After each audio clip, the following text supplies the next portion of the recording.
Hello అండి, అందరికీ నమస్కారం. ఈరోజు మనం దయ్యం వదిలింది అనే ఓ చక్కటి చందమామ కథను విందాం. ఇక కథలోకి వెళ్దాం. వాణివర్మలకు సంతానం లేదు. వాళ్ళు చాలా మంచివాళ్ళు. ఆ ఊళ్ళో వాళ్ల మంచితనాన్ని గురించి చెప్పుకోని వారు లేరు. ఒకరోజు రాత్రి పెద్ద వర్షం పడుతున్నది. వర్మ వాణి భోజనానికి కూర్చోబోతుండగా ఎవరో దడదడ తలుపులు తట్టారు. తలుపు తీసి చూస్తే వర్షంలో తడిసి ముద్దై ఉన్న యువ దంపతులు కనిపించారు. పట్నానికని బయలుదేరి వర్షంలో చిక్కుపడ్డాం, ఈ రాత్రికి మీ ఇంట ఉండనిస్తారా అని వాళ్ళు అడిగారు. లోపలికి రండి అంటూ వాణి వాళ్ళని ఆహ్వానించి భోజనం పెట్టి పడకల ఏర్పాటు చేసింది. వాళ్ళు తిన్నాక అన్నం కొద్దిగా మిగిలింది.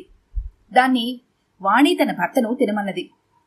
మళ్లీ వండడానికి పుల్లలు లేవు, తడిసిపోయాయి. ఇద్దరూ చెరుసగము తిందాం అని వర్మ పట్టుబట్టాడు. ఇద్దరూ కబుర్లు చెప్పుకుంటూ చెరికాస్త తిని పడుకున్నారు. తెల్లవారి ఎవరో ఏడుస్తున్నట్లయి వాళ్లు ఉలిక్కి పడి లేచారు. వీధి తలుపు తీసి ఉన్నది. గుమ్మంలో రాత్రి వచ్చిన మనిషి కూర్చొని వెక్కి వెక్కి ఏడుస్తున్నది. వాణివర్మలు నిర్ఘాంతపోయి ఆమె ఏడుపుకు కారణం ఏమిటని అడిగారు. నా కాపురం గంగపాలైంది. రాత్రి ఇంటికి రాకపోయినా బావుండేది. రాత్రి నా భర్త మీ అన్యోన్యం చూసి, నువ్వు ఎన్నడైనా నన్ను ఇంటి ఇల్లాలుగా ప్రేమించావా?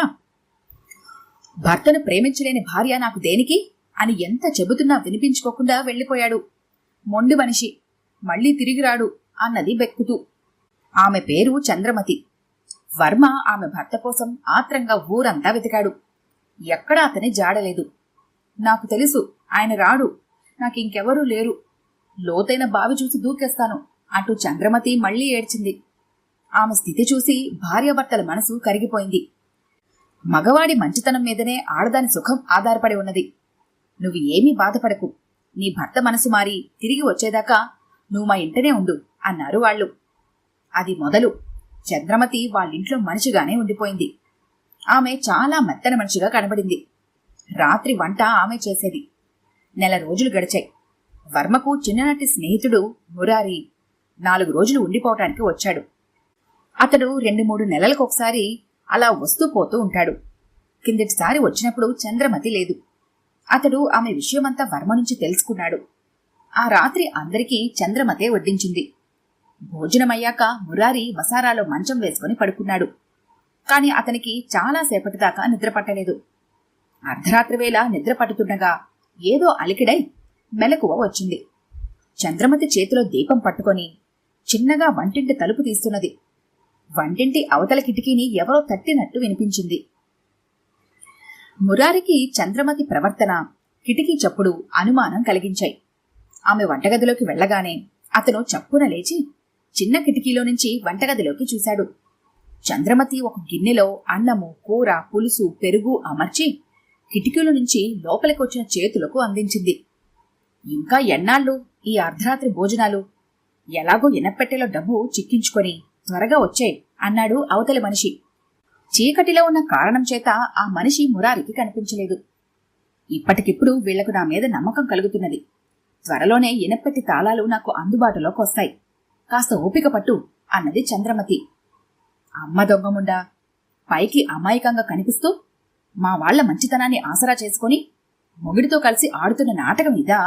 ఉండు, నీ ఆట కట్టిస్తాను అంటూ మురారి తనలోనే అనుకున్నాడు.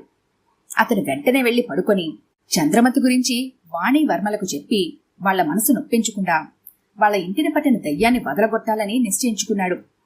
మర్నాడు తెల్లవారుతూనే అతను చంద్రమతికి వినిపించేలా వర్మతో, బాబోయ్, రాత్రి నేను కన్ను మూస్తే ఒట్టు, ఈ ఇంట్లో దెయ్యం చేరినట్టున్నది. రాత్రంతా గజ్జల చప్పుడు. నేను తూర్పుగా వేసుకున్న మంచం పడమటి వైపుకు ఈడ్చుకుపోయింది. కిటికీలో పెట్టిన మంచినీళ్ల గిన్నె మంచం కింద ఉన్నది. నేను కాబట్టి బతికి బయటపడ్డాను, మరొకరైతే హరి అనేవాళ్లు అన్నాడు. వాణివర్మ ఈ మాట విని హడలిపోయి, అయితే భూతవైద్యుణ్ణి పిలుద్దాం అన్నారు. మీరేమీ కంగారు పడకండి, ఇటువంటి దయ్యాన్నైనా నేను వదలగొట్టగలను అని మురారి వాళ్లకు ధైర్యం చెప్పాడు. మర్నాడు రాత్రి అతను బజారులో కొన్న గజ్జలు పక్కన పెట్టుకుని అప్పుడప్పుడు చప్పుడు చేయసాగాడు.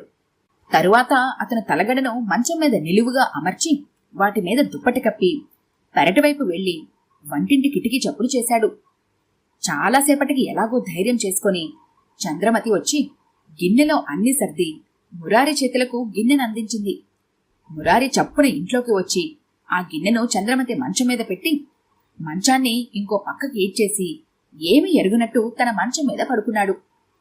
చంద్రమతి గిన్నె కోసం కొంతసేపు చూసి కిటికీని సమీపించి బయట తన భర్త జాడ కనపడక వంటగది తలుపు మూసి తన గదిలోకి వెళ్లి కెవ్వన కేక పెట్టింది.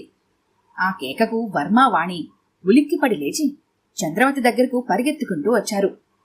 అప్పుడే లేచినట్టుగా మురారి కూడా వచ్చాడు. చంద్రమతి చెదిరిపోయిన గొంతుతో, దెయ్యం ఉన్నమాట నిజమే, నాకు గజ్జల చప్పుడు వినిపించింది. ఆ వైపున ఉన్న మంచం ఈ వైపుకు వచ్చింది. దాంతో అదురుకొని లేచాను. ఇదిగో వంటింట్లో ఉన్న ఈ గిన్నె నా మంచం మీదకొచ్చింది అన్నది. భయపడకండి, త్వరలోనే ఈ దయ్యం భరతం పడతాను అన్నాడు మురారి. 2 రోజుల పాటు అతను రాత్రిళ్లు గజ్జల చప్పుడు చేస్తూనే ఉన్నాడు. అందుకే తన భర్త వంటింటి కిటికీ చప్పుడు చేస్తున్నా చంద్రమతి గది విడిచి బయటకు రావటానికి భయపడింది. 3వ రోజు రాత్రి మురారి బయటనే పొంచి ఉండి చంద్రమతి భర్త పెరటిదవ్వన రాబోతుండగా తాను అదే దారిని వెళ్లబోతున్న వాడిలాగా అతని ఎదురు నడుస్తూ, నా చెల్లెలికి ఇంత ద్రోహం చేస్తాడా, నేను చూస్తాను అని తనలో తాను అనుకున్నట్టుగా అన్నాడు. చంద్రమతి భర్త బయటే నిలబడి, ఏం జరిగిందండి అని అనుమానంగా అడిగాడు. ఇంకా ఏం జరగాలండి, ఈ ఇంటైనా మా బావగారు, మా చెల్లెలికి పిల్లలు లేరు. ఈ ఇంట్లో ఎవరో మొగుడు వేసిన మనిషి ఎలాగో చేరింది. ఇప్పుడు మా బావ ఆవిడ్ని చేసుకుంటాడట.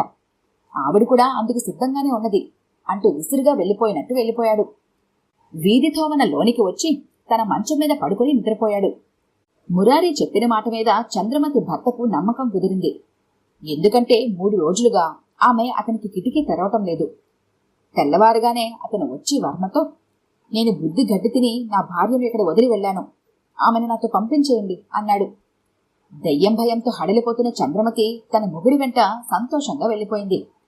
ఆమె వెళ్లినందుకు ఇల్లు బోసుగా ఉన్నదని వాణివర్మలు బాధపడుతుంటే, దయ్యం వదిలిందని సంతోషించక బాధపడుతున్నారా అంటూ మురారి జరిగిన సంగతి వాళ్లకు చెప్పి వాళ్ల వద్ద సెలవు పుచ్చుకొని వెళ్లిపోయాడు. స్నేహితుడు చేసిన ఈ మంచి పనికి భార్యాభర్తలిద్దరూ ఎంతో సంతోషించారు. ఈ కథ కనుక మీకు నచ్చినట్లయితే లైక్ చేయండి, షేర్ చేయండి. మరిన్ని ఇంట్రెస్టింగ్ కథల కోసం మా ఛానల్ని తప్పకుండా సబ్స్క్రైబ్ చేసుకోండి.